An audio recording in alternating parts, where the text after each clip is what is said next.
masalah mental, gangguan mental, dan emosi. di tingkat kesehatan mental yang baik. Lembaga Indonesia National Adolescent Mental Health Survey mengungkapkan sebanyak 1 dari 3 remaja berusia.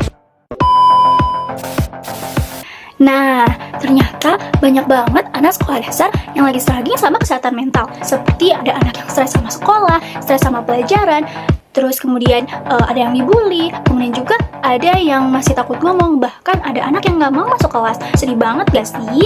Padahal mereka tuh masih kecil banget. Mereka tuh harusnya happy-happy aja di sekolah.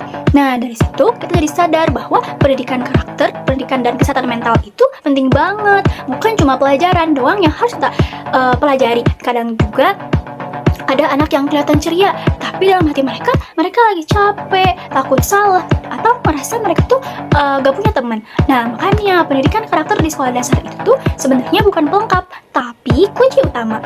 Lewat kurikulum Merdeka yang menekankan tentang pentingnya karakter melalui pendidikan profil pelajar Pancasila, seperti anak tuh nanti diajarkan untuk mempunyai empati, saling menghargai, kemudian toleransi, kemudian saling membantu, nggak saling ngajak teman, dan berani ngomong apa yang mereka rasain. Nah, di situ tuh akan terjadi kelas yang lebih nyaman dan gak bikin anak tuh merasa tertekan. Nah, maka dari itu di sini guru berperan besar dalam itu semua, seperti dengan membangun kelas yang ramah, memberi penguatan positif, dan suka memberi semangat, bisa bikin anak tuh merasa aman. Kadang hal kecil nih seperti morning circle, ngobrol ringan sebelum belajar, kemudian atau adanya pojok emosi buat tenangin diri, itu udah ngebantu banget sih.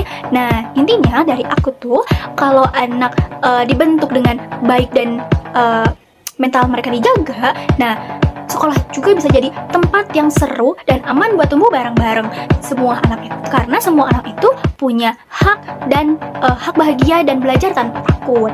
Nah, makanya sebagai calon guru, tugas saya nanti lewat kurikulum Merdeka dan profil pelajar Pancasila, saya harus membantu anak untuk belajar empati, saling mendukung, dan berani menyampaikan perasaan mereka.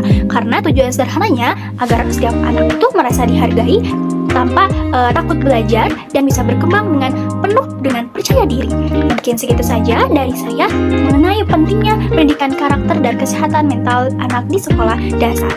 Terima kasih.